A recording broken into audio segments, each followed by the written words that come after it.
जय गुरु जी संगत जी। आप सभी को मेरा बहुत बहुत प्यार भरा नमस्कार। संगत जी, आज मैं गुरु जी का एक और प्यारा सा सत्संग जो कि ओल्ड संगत जी का है, गुरु जी के समय का सत्संग है संगत जी, जब गुरु जी अपने फिजिकल रूप में हुआ करते थे। संगत जी, यह सत्संग बहुत ही प्यारा है। गुरु जी की बहुत सारी ब्लेसिंग इस सत्संग में है। एक आंटी जी इस सत्संग को अपनी आवाज़ में सुनाने जा रही हैं। संगत जी, सत्संग को ज़रूर पूरा सुने। बहुत प्यारा सत्संग है, आप सभी को बहुत अच्छा लगेगा संगत जी। तो चलिए सत्संग को शुरू करते हैं। जय गुरु जी, शुक्राना गुरु जी। जय गुरु जी, शुक्राना गुरु जी, अनंतम अनंतम शुक्राना गुरु जी महाराज। गुरु जी के श्री चरणों में कोटि कोटि प्रणाम और गुरु जी की प्यारी संगत को जय गुरु जी। संगत जी, आज का सत्संग बहुत ही प्यारा है और गुरु जी की प्यारी और ब्लेस्ड संगत का सत्संग है। तो संगत जी, सत्संग को पूरा सुनिए, ध्यान से सुनिए और सत्संग के अंत तक बने रहिएगा, क्योंकि इसमें गुरुजी महाराज की आपको बहुत ब्लेसिंग्स मिलेंगी, बहुत आशीर्वाद मिलेंगे और बहुत सारे संदेश और संकेत मिलेंगे। जय गुरु जी, शुक्राना गुरु जी। संगत जी, सत्संग प्रारंभ करने से पहले मैं गुरु जी महाराज का मंत्र जाप करूँगी। ओम नमः शिवाय, शिवजी सदा सहाय। ओम नमः शिवाय, गुरुजी सदा सहाय। जय गुरुजी, शुक्राना गुरुजी महाराज। गुरुजी को सबके भूत और वर्तमान का ज्ञान है। हमारी दृष्टि तो परिसीमित है और आगे क्या होने वाला है उसका हमें ज्ञान नहीं है, पर एक बार गुरुजी की शरण में आने के पश्चात और अपना जीवन उनको सुपुर्द करने के पश्चात वह भविष्य का भी ध्यान रखते हैं। एक बार गुरुजी ने मेरे पिता को बताया कि मेरी माँ और मेरे ऊपर संकट आने की संभावना है। गुरुजी को कुछ आभास हुआ होगा और वह उससे बचाव के लिए उपाय कर रहे होंगे। अगले दिन दोपहर को मैं अपनी कार में बाज़ार जा रहा था, जो घर से कोई 2 किलोमीटर दूर था। मार्ग में एक ही बड़ा चौराहा था। उसे पार करते हुए मेरी बाईं ओर से आती हुई एक मोटरसाइकिल ने जोर से कार को मारा। कार को ऐसा झटका लगा कि वह फिसल कर मार्ग के बीच में बने हुए विभाजक पर जा टकराई। मेरे ऊपर कांच के छोटे छोटे टुकड़े टूटकर बिखरे हुए थे। मैंने जब सामने के कांच को देखा तो वह साबुत था। फिर मुझे आभास हुआ कि वह टुकड़े खिड़की के टूटने से बिखरे थे। मैं उतरकर मोटरसाइकिल के पास गया तो उपस्थित भीड़ मेरे साथ सांत्वना कर रही थी। यद्यपि मैं बड़ी गाड़ी चला रहा था। मैंने चालक के नंबर लिए। उसके कुछ मित्र आकर उसे ले गए। मैंने भी आगे जाने का निर्णय लिया। मुझे लग रहा था कि कार शुरू नहीं होगी, पर पहली बार ही चाबी घुमाने से वह चालू हो गई। मैंने बाज़ार जाकर अपना कार्य पूरा किया। मैंने जब घर पहुंचकर स्नान किया तो देखा कि मुझे एक खरोंच तक नहीं आई थी। गुरुजी की दया से कांच के टुकड़ों से मुझे कहीं कोई चोट नहीं आई थी। उस संध्या को जब हम एक संबंधी की कार में गुरुजी के पास पहुँचे तो गुरुजी ने मेरे पिता को कहा कि वह चिंता ना करें, केवल कार ही क्षतिग्रस्त हुई है और यह ध्यान देने योग्य है कि बेटे को कोई खरोंच तक नहीं आई है। कार को देखकर कोई यह विश्वास नहीं कर सकता था कि उसके चालक को कोई चोट नहीं लगी है। कार को बहुत अधिक नुकसान हुआ था। उसका पूरा बायां हिस्सा बदलना पड़ा और उसको ठीक होने में 1 सप्ताह का समय लग गया। केवल गुरुजी ही मुझे यह 100% सुरक्षा दे सकते थे। शीत ऋतु में एक संध्या को गुरुजी के यहाँ जाते हुए जब मैं कार चला रहा था, अचानक ब्रेक ने काम करना बंद कर दिया। यदि यह नोएडा से दिल्ली आते हुए गहन यातायात में हुआ होता तो निश्चित ही घातक होता, पर यह घटना एक लाल बत्ती पर हुई जब कार बहुत धीमे थी। आधे मार्ग तक आ जाने के बाद हम ना तो वापस जाकर कोई और व्यवस्था करने की स्थिति में थे, न ही आगे बढ़ सकते थे। उस समय शाम के 7:30 बज रहे होंगे।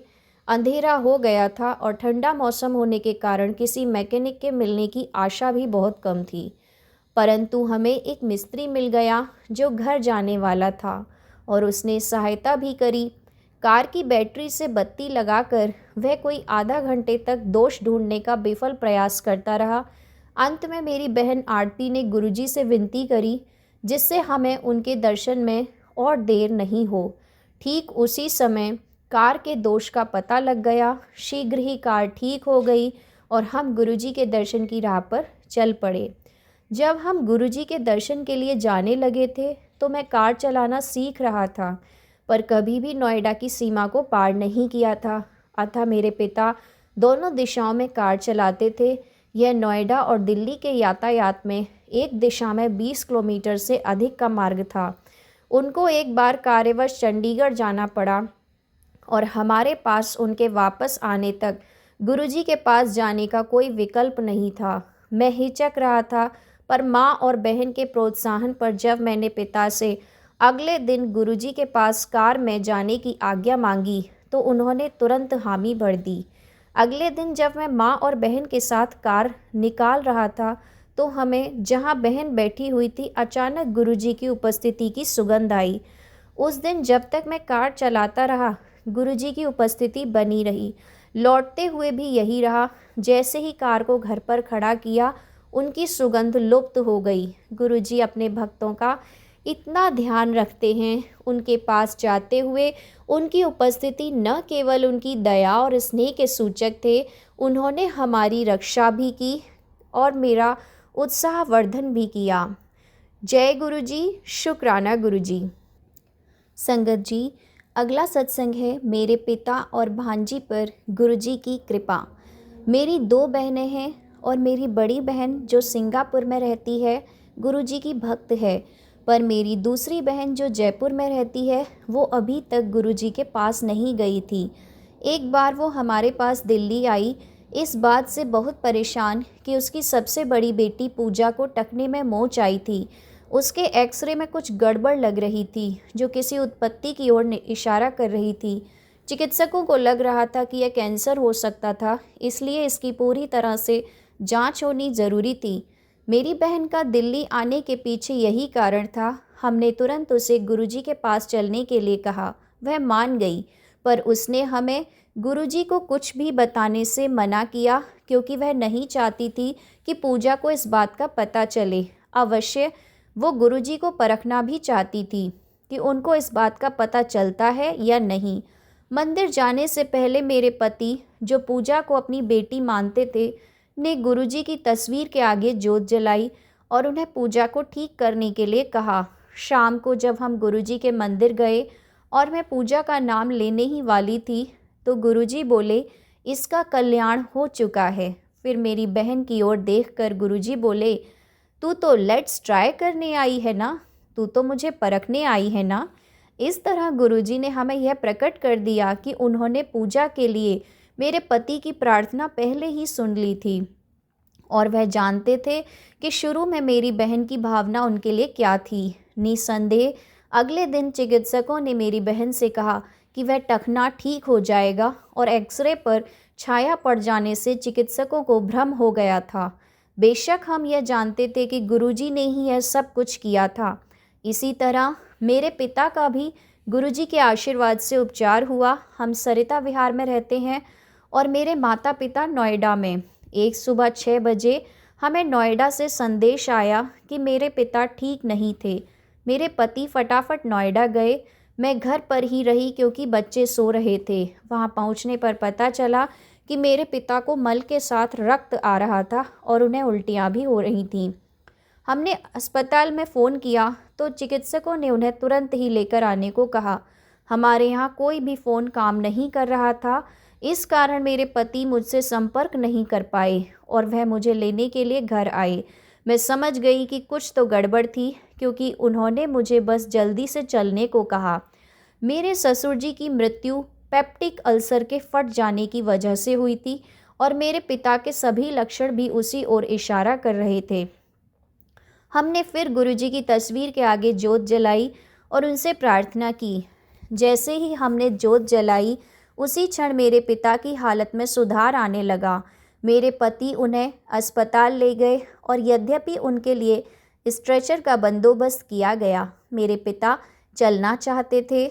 मेरे पिता का पेट धोया गया और यद्यपि उसमें रक्त के कुछ अवशेष मिले, चिकित्सकों को फूटन कहीं नहीं मिली। चिकित्सक विस्मित थे और बहुत सारे परीक्षण कराने के बाद भी वे किसी निष्कर्ष पर नहीं पहुंच सके कि मेरे पिता के पेट और अंतड़ियों में रक्त आया कहाँ से। जब मेरे पिता बीमार हुए थे तो गुरुजी जालंधर में थे। जब करीब 1 महीने बाद बैसाखी के दिन गुरुजी दिल्ली आए, वह मुस्कुराए और बोले, बच गए, चीफ जस्टिस को न्यू लाइफ दे दी। मेरी आंखों में आंसू थे और मैं बस उनको धन्यवाद ही कह सकी। जय गुरुजी, शुक्राना गुरुजी।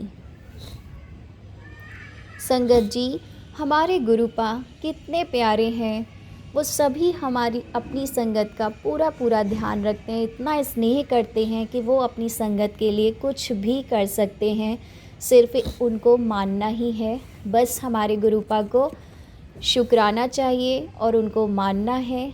और हमारे गुरुपा इस तरीके से कितना प्यार लुटाते हैं, आप पुरानी संगत के सत्संगों में सुनिएगा और महसूस होगा कि गुरुजी महाराज हमारे अंग संग ही हैं। इसी के साथ संगत जी, मैं इस सत्संग को विराम करती हूँ और गुरुजी महाराज के दिव्य महामंत्र के साथ हम इस सत्संग को विराम देंगे।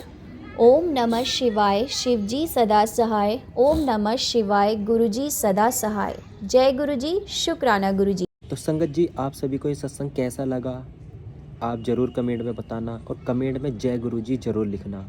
और संगत जी, अगर आप में से भी कोई अपना सत्संग शेयर करना चाहता है, इस दिए गए व्हाट्सअप नंबर पर, जो नीचे आपको दिया गया व्हाट्सअप नंबर है, उस नंबर पर आप अपने सत्संग की ऑडियो रिकॉर्ड करके ज़रूर भेजें। आप सभी का सत्संग भी इसी तरह सारी संगत के साथ शेयर ज़रूर किया जाएगा। मिलते हैं किसी नेक्स्ट सत्संग में, तब तक के लिए जय गुरुजी, शुक्राना गुरुजी, अनंतम अनंतम शुक्राना।